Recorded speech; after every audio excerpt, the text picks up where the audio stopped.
Olá, cientistas, sejam muito bem-vindos ao Laboratório na Real, nosso canal para falarmos de assuntos de laboratório. Eu sou o Bruno Tebaldi e hoje nós vamos falar um pouquinho sobre microbiologia. Quem são esses camaradas que povoam ali o nosso esfregaço e que a gente precisa reconhecer para liberar o laudo corretamente? A gente vai falar um pouquinho sobre os aspectos morfológicos dessa microbiologia. Talvez eu não consiga falar de toda a microbiologia de uma vez, então, se eu não conseguir, eu vou fazer um outro vídeo para fazer a continuação desse daqui, beleza? Antes da gente começar, não esquece do básico, que é deixar o like no vídeo, se inscrever no canal.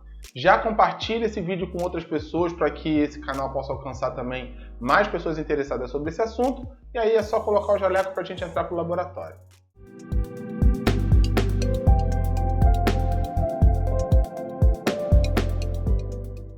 Nós já falamos sobre células epiteliais, falamos sobre células não epiteliais, falamos sobre alguns aspectos morfológicos que podem acontecer, que alteram a morfologia normal dessas células por conta de processos inflamatórios.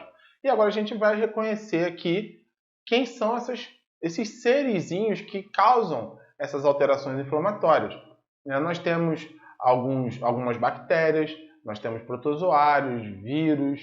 Então a gente tem algumas dessas microbiologias que acabam alterando o aspecto morfológico das células epiteliais e também acabam, de alguma maneira, provocando a chegada de células não epiteliais, que seriam as células de defesa, como os neutrófilos, os estiócitos, em alguns casos os linfócitos também. E quem são esses caras? A gente vai então dividir da seguinte forma: a gente vai falar sobre bactérias e depois a gente vai falando sobre os outros, porque as bactérias são as que têm em maior quantidade.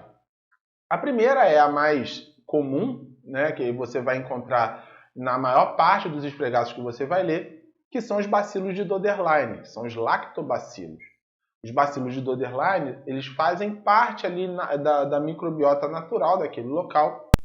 Só o Yakult tem os verdadeiros lactobacilos vivos, Kazei Shirota! E eles têm uma importância muito grande sobre a segurança, vamos dizer assim, daquele local. Porque são aquelas bactérias que eu falei para vocês que destroem as células naviculares, que estão cheias de glicogênio, que vão se nutrir daquele glicogênio, provocando a produção de um ácido, que é o ácido lático. Ácido esse que vai aumentar a acidez, vai diminuir o pH vaginal e vai fazer com que aquele local fique menos propício para a proliferação de outros tipos de micro-organismos, que também estão ali de uma certa maneira, mas que acabam não crescendo muito por conta desse controle, tanto da nossa imunidade, das nossas células imunológicas, como também da ação desses lactobacilos lá nos esfregaços. Então, eles são em forma de bastão, eles têm uma forma bacilar, tá? Eles não são muito compridos, eles podem parecer um pouquinho mais compridos ou até um pouquinho mais grossos, mas normalmente eles são pequenos. Eles provocam esse processo de destruição das células naviculares que nós vamos chamar de citólise. E aí a citólise ela precisa ter 3 elementos específicos para você dizer que naquele esfregaço nós temos uma citólise. Primeiro, nós precisamos ter a presença dos lactobacilos, que é quem provoca a citólise. Segundo, nós precisamos ter núcleos desnudos, porque aquelas células foram destruídas, correto? Então, núcleos desnudos. Normalmente esses núcleos vão estar um pouco mais opacos por conta da degeneração, né? Eles foram retirados do seu local natural. E nós também temos restos de citoplasma, vai estar ali disposto no fundo do esfregaço por conta do fato desse citoplasma ter sido rompido pelos lactobacilos. Então, para que haja citólise, nós temos que ter lactobacilos, restos de citoplasma e núcleos desnudos. Se não tiver um desses, você provavelmente não tem citólise. Então, para você dar citólise, tem que ter esses 3 aspectos. Nós também temos os cocos, que são bactérias bem pequenas, menores do que os lactobacilos, em formas mais arredondadas, que também estão ali, mas que você não vai ver com muita frequência, a não ser que você tenha uma baixa na quantidade de lactobacilos, então eventualmente eles podem acabar surgindo ali por conta de maior oferta de nutrientes para eles. Tá? Eles têm uma maior oferta, então eles acabam aumentando de tamanho, não vão ter esse controle. E aí você pode ver esses cocos de algumas maneiras. Você pode ver ele em forma de cocos, uma bolinha lá dispersa, algumas bolinhas, né, soltas, dispersas no esfregaço.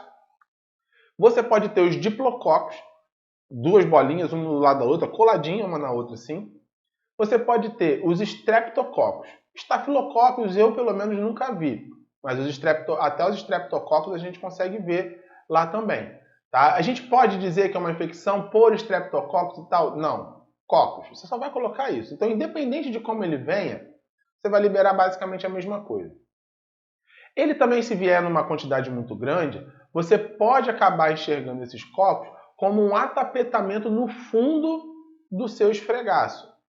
Tá? Ele tem umas características que eu vou deixar a imagem aqui para vocês poderem observar como é que fica, mas ele fica bem disperso assim no esfregaço e você consegue enxergar vários granulozinhos no fundo desse esfregaço que vai dar para você perceber que são cocos. Tá? Na imagem vocês vão conseguir observar. Uma outra bactéria que a gente vai encontrar também é eu vou dizer assim que é uma modalidade de bacilo, né, de lactobacilos, que a gente chama de fusobactéria ou de bacilos longos. São bacilos um pouco maiores do que os lactobacilos e as diferenças terminam aí. Todo o restante eles são muito parecidos, são alongados, podem ser um pouco mais espessos, né, mas a tendência é que eles sejam maiores, pelo menos umas mas 3 ou 4 vezes maior do que um lactobacilo normal. Nós temos o Leptotrix, que também é uma forma bacilar, mas aí ele já apresenta umas características um pouco diferentes, porque eles são muito maiores do que os lactobacilos e se apresentam em forma de C, em forma de U, né? Eles vão ser tão alongados que eles vão acabar se dobrando, vão acabar se curvando, fazendo essas formas. Às vezes forma de S, né? Então você pode ver esses Leptotrix assim. Na literatura, o Leptotrix ele está, de uma certa maneira, associado à presença de tricomonas vaginares. Entretanto, eu nunca vi um esfregaço de tricomonas com Leptotrix. Eu nunca peguei no meu trabalho. Tá? Nunca nem vi, não. Mas na literatura eles dizem isso, então todas as vezes que eu vejo Leptotrix, eu já fico antenado para a possibilidade de pegar um tricomonas. Mas eu sempre achei tricomonas sem Leptotrix, eu nunca consegui achar os dois juntos. Antes da gente continuar, pessoal, não esquece, se você não deu like no início do vídeo, deixa o like no vídeo. Se você está achando legal o conteúdo que eu estou colocando aqui, né, ajuda a incentivar o canal, a fazer com que o canal tenha maior relevância para o YouTube poder espalhar, né, esse conteúdo para outras pessoas que estejam procurando conteúdos parecidos, ok? E deixa aqui nos comentários se você tem alguma microbiologia que tem dificuldade de encontrar. Eu sei que tem algumas que são bem difíceis, a gente vai falar delas aqui. E se você tem alguma dúvida sobre essa parte de microbiologia, ok? Outra bactéria que você também pode encontrar é o Actinomyces. Actinomyces, inclusive, eu peguei também, essa semana que eu estou gravando esse vídeo, peguei um Actinomyces e eu já mandei a mensagem, porque não tinha na requisição da paciente, não estava especificando, e eu mandei para a clínica. Essa paciente faz uso de DIU, né, dispositivo intrauterino? Aí ela depois respondeu, sim, faz. Por que eu sei disso? Porque o Actinomyces está ligado de maneira mais específica a mulheres que fazem o uso do dispositivo intrauterino, que a gente chama DIU. Tá? Então a gente vai observar isso. O que a gente vê no esfregaço quando tem Actinomyces? Nós vamos ver um aglomerado de bactérias com um fundo denso bem escuro e vários filamentos periféricos desse fundo escuro e denso ali. Então você vai ver vários desses durante o esfregaço E você vai perceber nitidamente que são actinomíceos por conta dessas duas especificações. O fundo escuro, bem denso, e vários prolongamentozinhos, vários filamentos saindo desse fundo escuro. Tá? E essa é uma bactéria que está associada ao uso do DIU. Uma outra bactéria que a gente também vai perceber, né, vai ver, aliás, pelo menos aqui na minha região, eu sou aqui do Rio de Janeiro, moro em Campo Grande, e pego ali Bangu, Realengo, Campo Grande, atendo clínicas nesses lugares. E eu pego muito Gardnerella vaginalis, que também é uma bactéria. A Gardnerella vaginalis, ela é um cocobacilo supracitoplasmático. O que isso significa? Significa que as bactérias estão em cima da célula. E elas fazem um atapetamento em cima dessas células, que nós vamos chamar de clucel ou de célula pista, ou célula-alvo também. São aglomerados de bactérias que ficam depositados sobre aquela célula, porém, para a gente não confundir, a gente tem uma maneira de ver isso de maneira mais assertiva, que é olhar a borda citoplasmática dessa célula.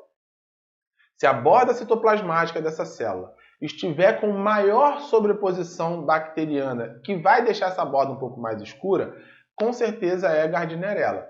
Porque a gente pode ter uma quantidade muito grande de cocos e esses cocos acabarem ficando sobre as células. E aí você pode confundir.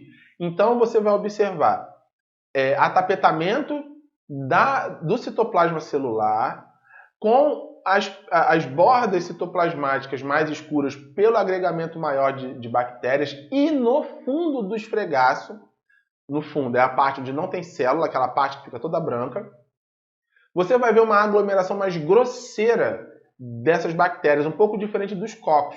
Vou deixar uma imagem com os dois aqui para vocês poderem comparar uma coisa com a outra. Vocês vão ver que é um pouquinho diferente.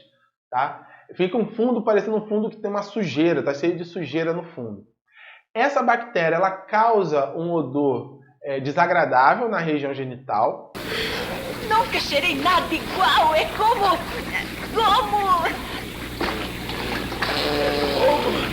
É como o poço do fedor eterno. Então, todas as vezes que eu pego Gardnerella vaginalis, eu já coloco de cara pelo menos um inflamatório moderado, que é para ter um pouquinho mais de pressa de tratar para essa paciente voltar ao normal. E por que eu estou falando da minha região, né? É porque aqui é muito quente e a mulherada trabalha, né? E tem muitas mulheres que trabalham nesse tempo quente, não trabalham num lugar com ar-condicionado, bonitinho, uma maravilha, né? Tem gente que trabalha no calçadão aqui de Campo Grande, por exemplo. E passa o dia inteiro com calça legging, com roupa sintética. E isso pode acarretar a proliferação da Gardnerella e também de Cândida. Tá? A Gardnerella ela é chamada, né, no laudo, a gente coloca lá desvio de flora. Por que é chamado de desvio de flora? Eu falei para vocês que a bactéria normal do trato genital feminino é o lactobacilo. Se alguma coisa acontece, faz com que essa taxa de lactobacilos diminua, você mantém a oferta de nutrientes, mas diminuiu a quantidade da galera que estava comendo aquele nutriente ali, que estava se alimentando daquele nutriente. Significa que bactérias oportunistas como a Gardnerella podem acabar se nutrindo daquele nutriente que tem maior oferta agora, e ela vai aumentar de tamanho. Então a curva da quantidade de Gardnerella ali, né, de bactérias, né, ela vai começar a aumentar. Então, por isso que a gente chama de desvio de flora, entendeu? Ah, agora eu entendi! Agora eu saquei! Agora todas as peças se encaixaram! Porque você tinha um padrão, lactobacilos e Gardnerella, vamos colocar mais ou menos assim, e aí, por conta da diminuição de lactobacilos, ele vai diminuindo, a oferta de nutrientes vai ficar a mesma, mas para a Gardnerella vai ficar um pouco maior para ela, né? Ela vai ter mais oferta, então ela começa a aumentar de tamanho. E aí é quando você vê todas essas disposições ali. Por isso a gente vai chamar de desvio de flora. Tá? Eu no laudo eu nem coloco, eu coloco cocobacilos supracitoplasmáticos consistentes com Gardnerella, mas o laudo pede para colocar o desvio de flora, é o mais mais correto, né? Mas como eu trabalho com o pessoal que tem outro tipo de laudo e tal, acaba saindo o laudo dessa forma. Das bactérias, se eu não me engano, são essas. Eu vou deixar para falar dos outros num outro vídeo, para que o vídeo não fique muito longo, ok? Pessoal, eu vou ficando por aqui e eu gostaria de mais uma vez lembrar vocês de deixar o like no vídeo, compartilhar esse vídeo com o máximo de pessoas que vocês puderem, de deixar nos comentários aqui se você tem alguma dúvida ou quer que eu acrescente alguma coisa. Deixei de falar de alguma bactéria aqui? Se eu deixei de falar, coloca aqui nos comentários que no vídeo, em vídeos posteriores, eu faço uma recapitulação e a gente fala dessas bactérias que eu não falei. Beleza, pessoal? Muito obrigado pela força e até a próxima.